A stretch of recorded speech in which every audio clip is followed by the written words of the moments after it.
Concedo ahora la palabra al señor representante de Israel. Mr. President, first I would like to congratulate Uruguay for becoming a member of the Security Council and for a successful month as Security Council President. This is no easy task, and you have performed it well. Mr. Secretary General, Mr. President, as we begin this new year with a new Security Council, please allow me to take this opportunity to congratulate the new members on behalf of the State of Israel. I wish you much success. The challenges facing this new council are vast and complex.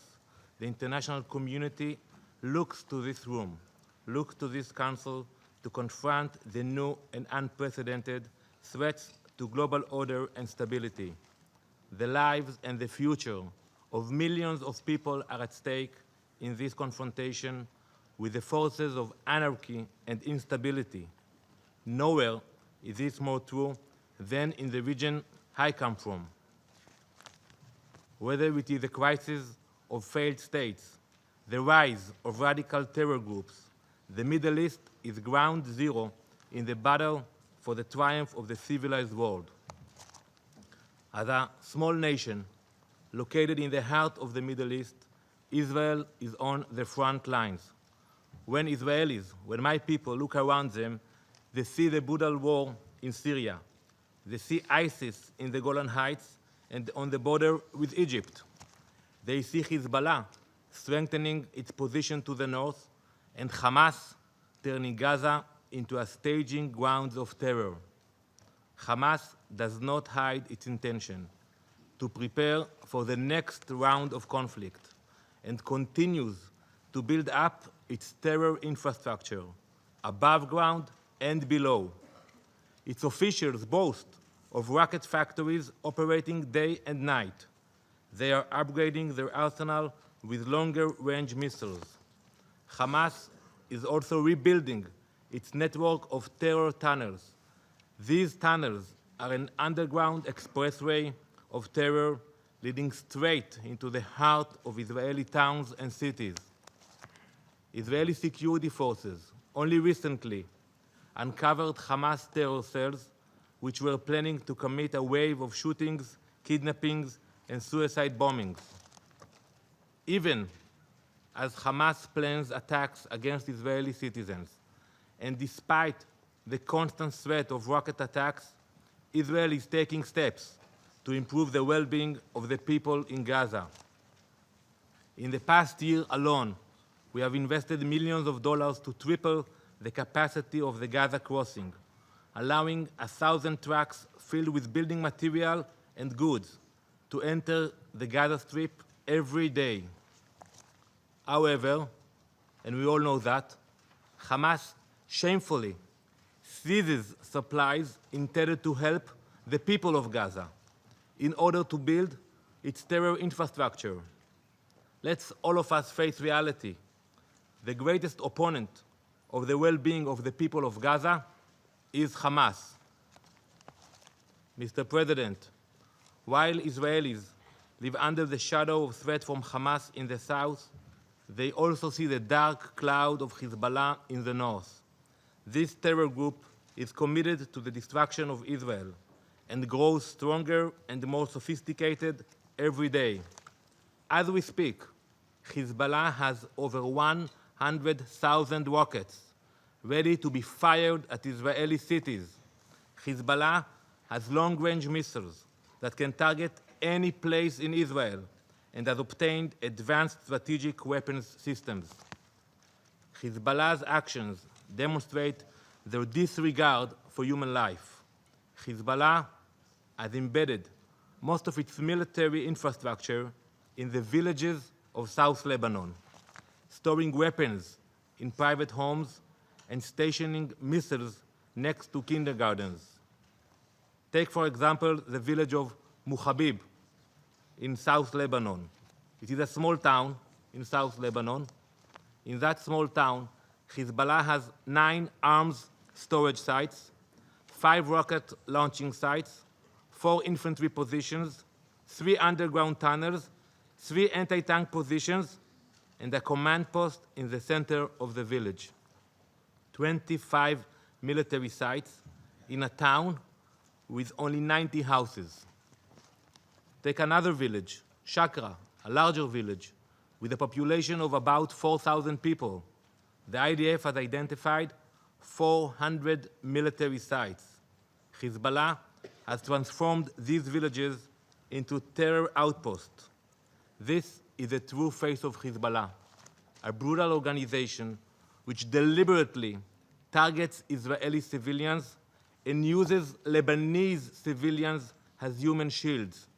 This is a definition of a double war crime.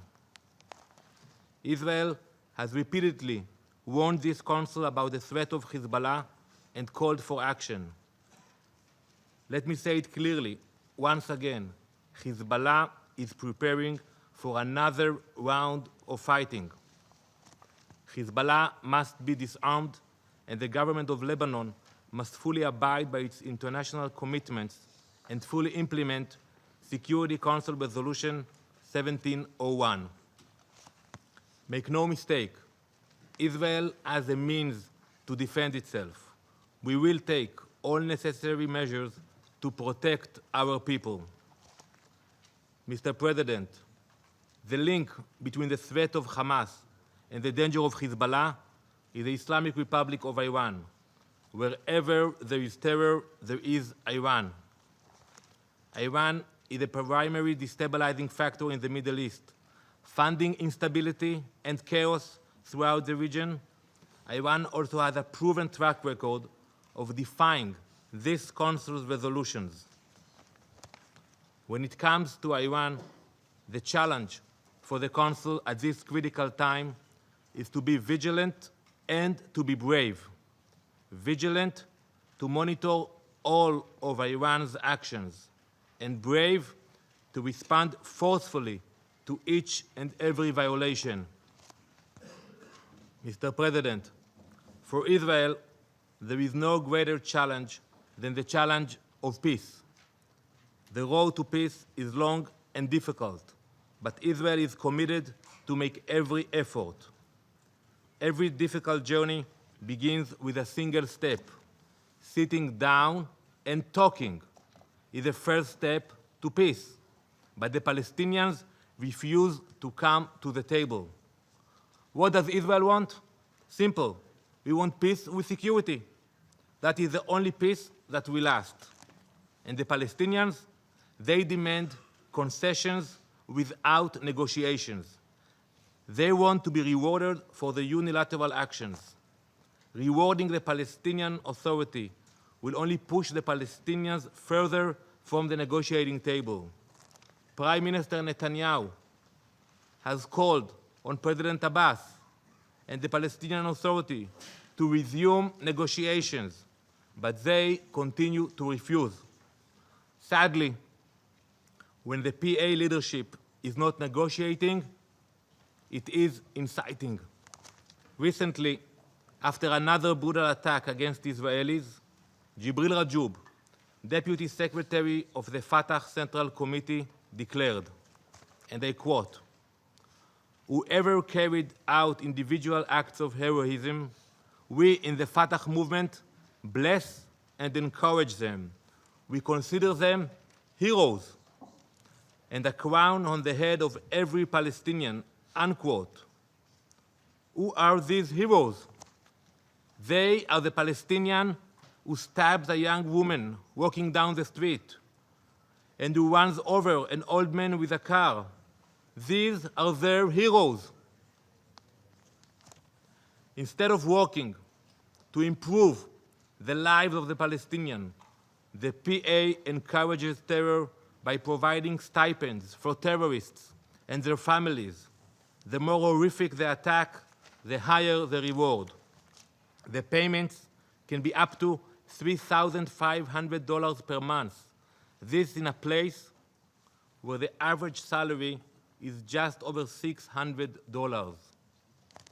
Numerous terrorists have admitted to committing heinous acts of terror in order to qualify for a lifetime stipend, awarded only to those who spent at least 5 years in Israeli prison.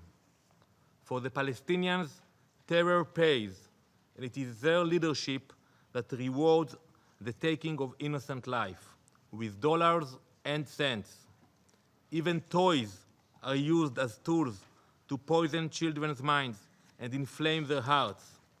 Israel recently stopped a shipment of thousands of dolls dressed as terrorists, with stones in hands, destined for children in the West Bank. The educational purposes of these terror dolls is clear: to serve as role models for young Palestinians. Such incitement is the root of the wave of terror Israel is facing. The challenge for this Council is to ask the difficult question: why does the Palestinian Authority refuse to condemn acts of terror against Israelis? Why do they refuse to sit down to negotiate? And most importantly, what do the Palestinians really want? If you believe that the answer is peace, call on them to condemn acts of terror, demand that they stop incitement, stop giving them incentives to avoid a real dialogue, and insist that they return to the negotiating table. Mr. President, the greatest challenge facing the world today is the plague of international terrorism and violent extremism, from Paris to Jakarta and from the Sinai to San Bernardino. The peace and security of the civilized world is under threat. Every day, the cruel hand of terrorism strikes somewhere in the world, killing more innocents, destroying more families, and undermining more communities. As this new Council assumes the grave responsibility for maintaining global peace and security, it must present a united front against terror. In this spirit, the Council adopted Resolution 2249 in the aftermath of the terror attacks in Paris. The resolution declares, and I quote, "Any acts of terrorism are criminal and unjustifiable regardless of their motivations, whenever and by whomsoever committed." I repeat, whenever and by whomsoever committed. Yet, the international community has made only one exception. There is one place in the world that this absolute ban on terrorism can be ignored. Once again, the state of Israel is singled out and treated differently from all other nations in the world. During the past 4 months, Israelis have been stabbed in their homes, shot at in the streets, and run over by terrorists using cars as weapons. Over the course of this wave of violence, 30 people have been killed and hundreds have been injured. During this period of time, the Council adopted 12 resolutions, 12, against terrorism and condemned terrorist attacks in France, Sinai, Lebanon, Mali, Tunisia, Turkey, Iraq, Syria, Nigeria, Burkina Faso, Somalia, and Sudan. Not once were the lives of Israelis murdered by terrorists recognized by the Council. No condemnation, no expression of solidarity, not even a statement of concern. The facts don't lie. The Security Council has been hypocritical when it comes to Israel. I would like to take a moment to tell you about one of the many Israeli victims whom the Council has not seen fit to even mention. Dafna Meir was a 38-year-old Israeli woman murdered by a Palestinian terrorist. Let me tell you a little about the kind of person Dafna was. Dafna was a dedicated mother of 6 children, including 2 brothers aged 4 and 6 that she and her husband adopted. Dafna was a nurse in Soroka Hospital in Be'er Sheva, where she treated Jewish and Arab patients. A few days Before the horrific attack, Daphna composed a prayer asking God to give her the strength to help people. Let me read a few words to you.